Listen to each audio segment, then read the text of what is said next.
Hello there. These are the supplementary videos that I'm making because I'm not totally sure when we're all back at school. So if we're not all back here yet, we've still got work to do. Right, I'm going to introduce you to this game called The Cat and the Hat game. Now, I bought this in about 2000, maybe 2001, I'm not sure. I saw it in Toy World and I thought, oh, I really love that.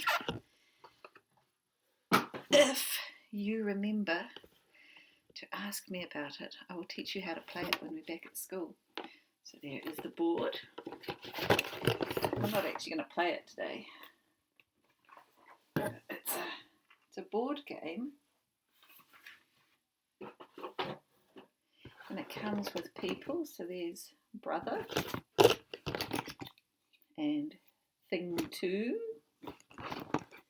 and thing 1 and sister, which of course means there's only 4 players and there's 6 of us, so how are we going to do that? And one of those twirly dice things, which would work better if I held it flat.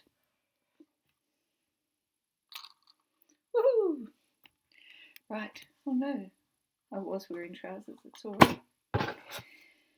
In this game, what you have to do is be able to say the first sound of the card. So here is a picture of a broom. What's the first sound? B. Here's another one. Comb. What's the first sound? K. Parents at home notice that is unvoiced. Here's another one. Look, this kite starts with K as well. Comb, K, kite, K. Different letters, same sound. And when you're older, I'll probably teach you about how this has actually got 2 sounds. English is so strange. Hook. First sound, parents unvoiced. Bowl.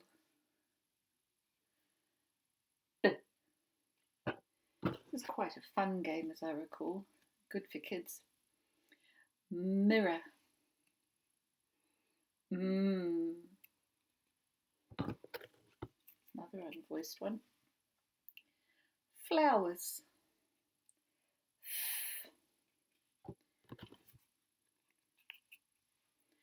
Rake, for raking up the leaves in your garden. Have you had to do that yet? Getting close. No, not even my trees, our neighbours' trees. Rrr. Notice the pronunciation of that, not r, because we don't say rake, we say rake. Picture, what's the beginning? P. P. Let's not get into phone yet, shall we? Phone. Umbrella. What's the first sound? Umbrella. So that is a fun game that if you remind me when we get back to school, not already back to school, we can play, probably in pairs, because these are 4 cards, 4 characters, and 6 of us. So that would be a bit difficult, wouldn't it? Right. Remember to say, Miss Finnegan, can we play the Cat and the Hat game? And I shall say, I shall remember to bring it from home. Put that down on the floor. There's no cat there at the moment. One of them's asleep on my bed and the other's wandering around. I am going to share with you one of my favourite stories from childhood. This book is called Peepo and it's by Janet and Alan Allberg, and you can find a lot of their books around. Here they are on the back, many, many years ago. I know it's many, many, many years ago because This was a favourite book when I was a teenager actually, and I'd go and stay with my grandmother, 1981. So I was 5 when it was written. Go and stay with my gran, and it was there in the toy box with the bookshelves for my cousins, and I'd read it quite a lot. I'm one of the older of her grandchildren. Here we go. This book was written for the baby, and it is set during World War II in an English city. And so it looks a little bit different, but pretty fabulous. And I think one thing I really liked about it was I was studying World War II at the time in history at school. And so looking at that social history was really amazing. Let's have a look. What can we see? There's a dog walking past, and the dad with a very swanky haircut, a clock on the shelf, 2 children fishing, a rabbit, a toy rabbit, lots and lots of tea because this is an English book, and tea is the balm that soothes our lives from our English tradition. Grandma, the teddy bear, the duck and the soap and the hot water of having a bath in front of the fireplace. Mum washing the windows, though they don't have tape on the windows, perhaps they're about to do that. And a barrage balloon. And that balloon is there to stop, or to try and stop, the enemy aircraft that were dropping bombs on the city. It's a big hot air balloon, there's no one inside it. It's a kite balloon. It's put up in the air, and that's not string, that's a big metal cable, and they'd raise it up or down and try and entangle the aircraft that were coming over from Germany to bomb them.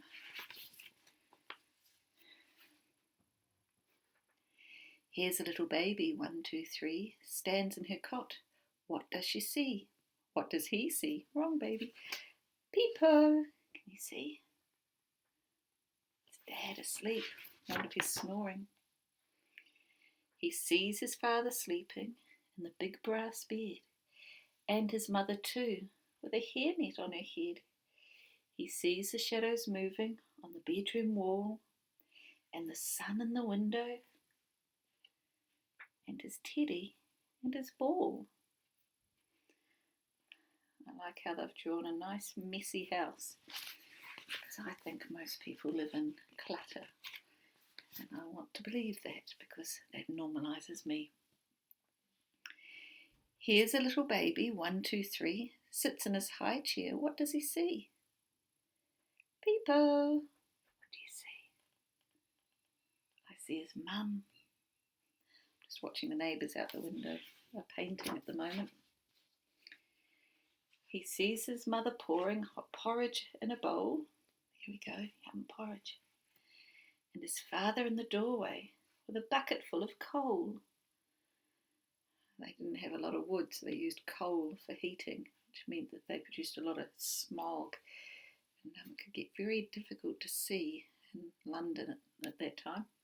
He sees his sisters skipping in the yard outside, and his grandmother and his grandma pegging washing on the clothesline to be dried.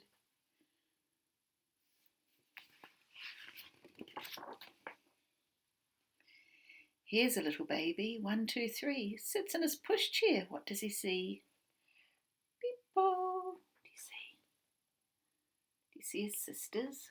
They're looking in the shed. Do you know what they're looking for? We'll find out.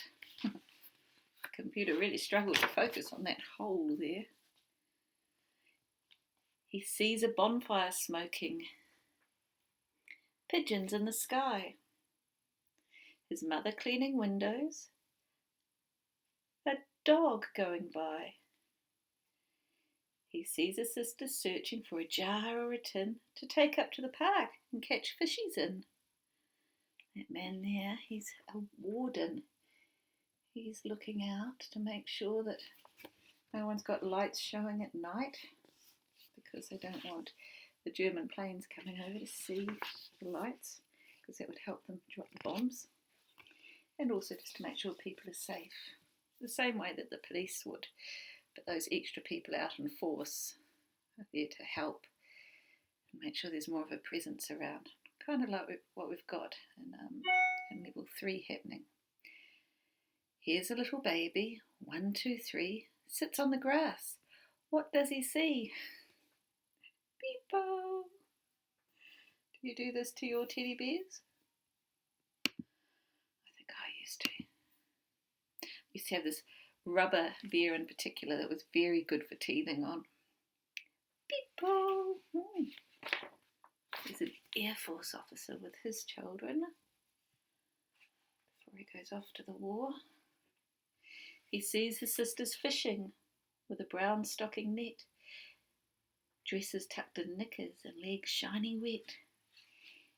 He sees the tassels blowing on his grandma's shawl and the fringe of his pushchair. And his teddy. Where's his teddy? Oh, his teddy's in his mouth, that's right. And his ball. Look at the sellotape. My cousins were a bit rough on this book, weren't they? And so our gran, I called her gran, they called her Nana, had to tape it all up. And considering she died in 2003, it's well worn, isn't it? No such thing as invisible tape back then, apparently.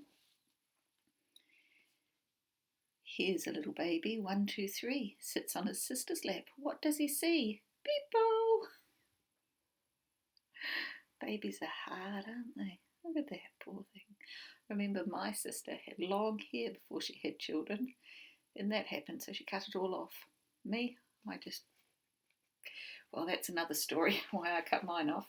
Let's just say I was at martial arts and my sensei tied me up with it once too often. Beepo! My goodness. I'm going to blame my cousin Andrew on all the rips. He works at the school sometimes and helps out Mr. Cook. He's Mr. Waller. So if you ever see him, you say, "Oh, I read that Peepo book and you made a mess of it when you were little." He sees his grandma ironing. There she is. His father pouring tea. His other sister squabbling. She wants him on her knee. He sees his mother dozing in an easy chair and a dog in the doorway who shouldn't be there. I've had a dog come into my house a few times. Big Malamute. If you live in Hokowhitu, you might hear the daily howl. That's him. He comes in, or has come in the past, and eaten all the cat food and broken things to get to it. Lovely dog. Here's a little baby, 1, 2, 3, sits in his bathtub. What does he see? Beepo! Do you see his sister? That is very hard for the camera to focus on that. He sees his father kneeling with his sleeves rolled up and the flannel on the table. That's that one. And the soap in a cup. He sees his nightie warming on the oven door. It's not very safe. His sisters in the clothes horse. Puddles on the floor.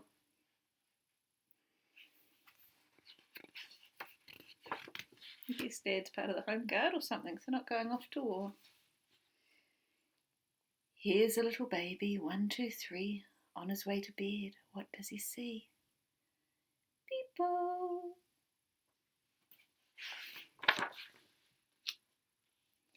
He sees the landing mirror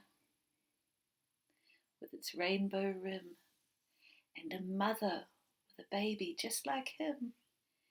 He sees the bedroom door, the cot made ready, his father kissing him good night, his ball and his teddy. Dad's all dressed up, ready to go out for the night and do his job during the war. Here's a little baby, 1, 2, 3, fast asleep and dreaming. What did he see? Do you remember all the things he saw? Can you tell your parents what he saw? really do like that book because it's social history and that's something I'm quite interested in. We are going to draw a barrage balloon because I've realised that some of the pictures I've had to draw over the last few weeks are getting progressively harder and a little bit beyond my level, some of them. Ducks or swans, for an example. A barrage balloon is sort of shaped like a fish. It's like that with a tail. And inside it's got all these metal bits that scaffold it.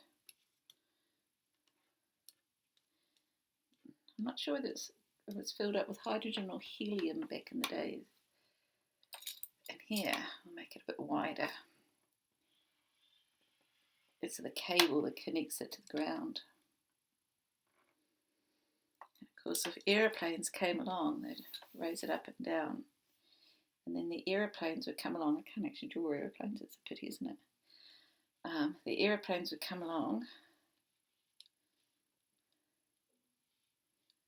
and it would run into here and go and drop down and still destroy whatever's underneath, but destroy fewer things because it wouldn't be dropping all its payload of bombs into as many buildings in London or whichever big city it was in.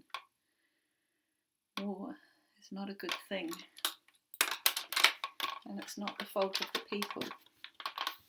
It's the fault of the governments. We must always remember that and never blame one group of people, particularly children, for the actions of its government. And that's something I had to teach some children once when they were blaming one group of children for not even their country, a country north of theirs country that used to be connected, for pointing missiles at their own country. And I had to explain, one, not their fault. It's the government of somebody else's country, not their country. Two, you don't blame children for it. And three, I will be talking to your mother if I ever hear you being racist like that ever again. Anyway, happy thoughts. I wonder if we're back at school yet. This is a supplementary one in case we're not, or in case you're not well enough to come to school. Okay, I'll see you later. Bye-bye.